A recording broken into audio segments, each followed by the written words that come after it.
नमस्कार भक्तों, आज हम इस वीडियो में जानेंगे कि इस साल पुत्रदा एकादशी की तिथि, शुभ मुहूर्त, धार्मिक महत्व और व्रत के पारण का सही समय, ताकि आप भी इस पावन व्रत से पूरा फल प्राप्त कर सकें। हिंदू धर्म में एकादशी तिथि का विशेष महत्व होता है, विशेषकर जब वह श्रावण मास जैसे पवित्र महीने में आती है। हर माह 2 बार पड़ने वाली एकादशी तिथि भगवान विष्णु को समर्पित होती है, लेकिन श्रावण शुक्ल पक्ष की एकादशी तिथि, जिसे पुत्रदा एकादशी कहा जाता है, उसका स्थान सबसे विशिष्ट माना जाता है। इस दिन व्रत और भगवान विष्णु की पूजा का विशेष फल मिलता है।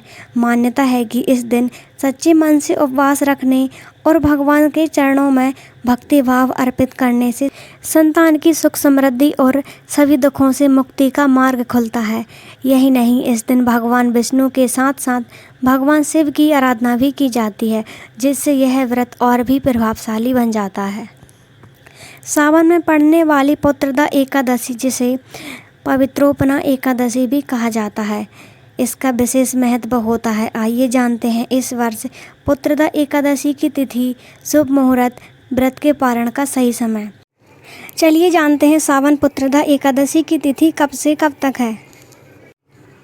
श्रावण मास के शुक्ल पक्ष की एकादशी तिथि का प्रारंभ 4 अगस्त सुबह 11:41 से तथा श्रावण मास के शुक्ल पक्ष की एकादशी तिथि का समापन 5 अगस्त दोपहर 1:12 पर होगा।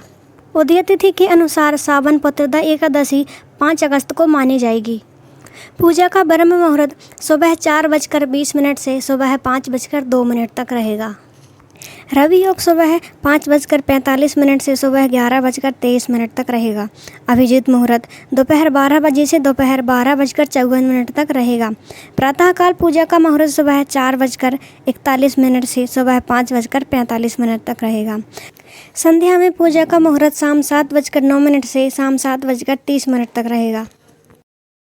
विजय मुहूर्त दोपहर 2:41 से 3:35 तक रहेगा। सूर्योदय 5:45 पर होगा तथा सूर्यास्त 7:09 पर होगा। राहु काल का समय दोपहर 3:48 से 5:29 तक रहेगा। चलिए जानते हैं श्रावण पुत्रदा एकादशी पारण का समय क्या रहेगा। सावन पुत्रदा एकादशी के अगले दिन यानी 6 अगस्त को सुबह 5:45 से 8:26 तक व्रत का पारण कर सकते हैं। पारण के दिन द्वादशी समाप्त होने का समय दोपहर 2:08 पर है। चलिए जानते हैं इस व्रत को रखने के नियम क्या हैं।